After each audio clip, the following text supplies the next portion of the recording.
Good morning बच्चों। Summer vacation के पहले मैंने आपको चैप्टर 2 तक पढ़ाया था। आज मैं आपको चैप्टर 3 अस्माकं मृदंगः पढ़ाऊंगी और उसका अर्थ बताऊंगी। प्राचीन काले भारत देशे सघनवन प्रान्ते हरितवर्णानां पादपानाम् आच्छादितानाम् आवृत भूभागम आसीत्। प्राचीन काल में घने जंगल में हरे भरे पेड़ों से घिरा हुआ जमीन का एक हिस्सा था। अस्मिन् भूभागे परम विदुषः स्वाति इति नामधेयं कोऽपि ऋषि स्वशिष्यः सह वसति स्म। उस जगह पर परम विद्वान स्वाति नाम के कोई ऋषि अपने शिष्यों के साथ रहते थे। अयम ऋषि प्रतिदिनं प्रातरेव संध्या वंदनं कृत्वा स्वशिष्येभ्यः वेदाध्ययनं कारयति स्म। यह ऋषि प्रतिदिन सुबह और शाम पूजन करके अपने शिष्यों को वेदों का अध्ययन कराते थे। अनेन वेदाध्ययनेन शिक्षा वेद पाठिनः भवन्ति स्म। इस प्रकार वेदों के अध्ययन से शिष्यों को वेदों का ज्ञान होता था। ते शिष्याः मध्यावकाशे सुदूरेभ्यः ग्रामेभ्यः भिक्षाटनाय गच्छन्ति स्म। वे सभी शिष्य मध्य अवकाश में दूर के गांव में जाकर के भिक्षा मांगने के लिए जाते थे। भिक्षाम प्राप्य आत्मनो आचार्यंच उदरपूर्तिम कुर्वन्ति स्म। और भिक्षा को प्राप्त करके अपना तथा अपने आचार्य की उदर पूर्ति करते थे। इसका मतलब उनका पेट भरते थे। एकदा अयम ऋषि शिक्षा सत्रम समाप्य सर्वान् शिष्यान् भिक्षार्थं ग्रामेषु प्रेषयत्। एक बार यह ऋषि शिक्षा को समाप्त करने के पश्चात उन्होंने अपने सभी शिष्यों को भिक्षा के लिए गांव में भेजा। ततः सः उटजं प्राप्य अल्प विश्रामाय काष्ठपटलम् अतिष्ठत्। उसके पश्चात वह अपनी झोपड़ी में जाकर के थोड़ी देर विश्राम करने के लिए तख्त पर बैठ गए। अनुमानतः 2:30 होरा जाता। लगभग 2.5 घंटा हुआ।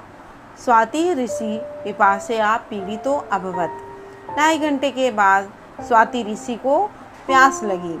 सः उत्थाय अपश्यत्। उन्होंने उठकर देखा।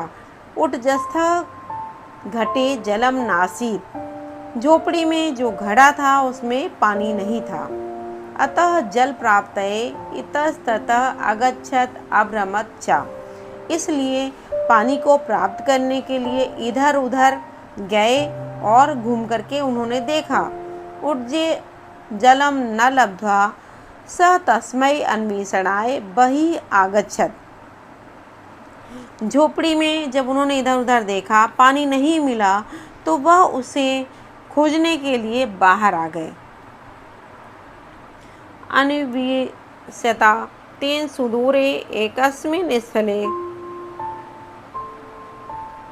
कश्चन आह्लादकरः शब्दः अशृणुत। थोड़ी दूर जाने पर किसी स्थान से मन को प्रसन्न करने वाला शब्द या आवाज सुनाई दे। तम अनुसृत्य स्वाति ऋषि अग्रगतः। उसको सुन करके स्वाति ऋषि आगे गए।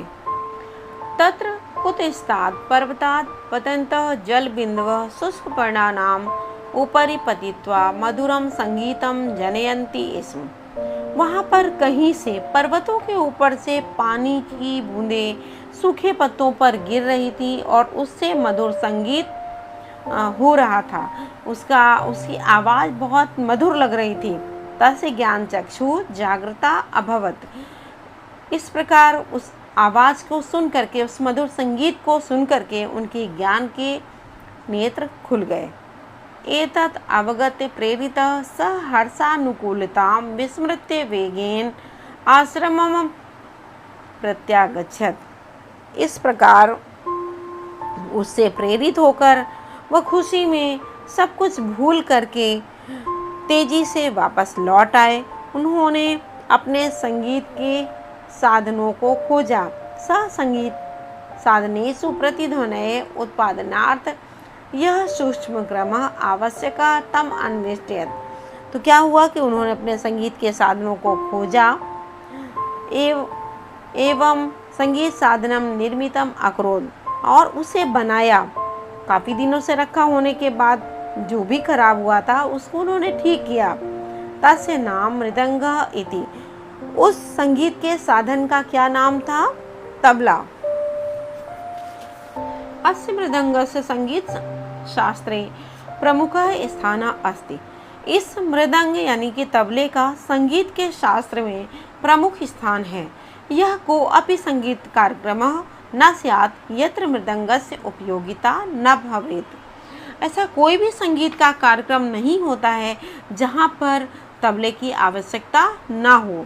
अद्यस्तु न केवलम संगीतागारे, आजकल न केवल संगीतशाला में, अपितु नगरे नगरे ग्रामे ग्रामे विद्यालयेषु, अपितु हर नगर में, गांव में, विद्यालयों में, चलचित्र निर्माण स्थलेषु, और जहाँ पर सिनेमा बनाई जाती है उन जगहों पर, दूरदर्शन कार्यक्रमेषु, दूरदर्शन के कार्यक्रमों में भी, सर्वत्र अस्य मधुर ध्वनि मानवानां मनांसि आह्लादयति।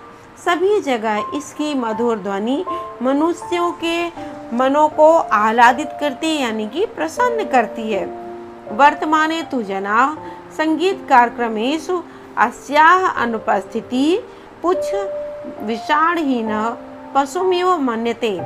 आजकल तो लोग संगीत के कार्यक्रमों में इसकी अनुपस्थिति को बिल्कुल वैसा ही मानते हैं जैसे बिना पूंछ और बिना सींग का पशु हो।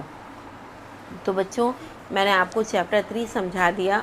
इस चैप्टर का अर्थ मैं लिख करके आपको दे दूँगी, जिससे आप उससे 2-3 बार पढ़ेंगे तो आपको इसका अर्थ याद हो जाएगा।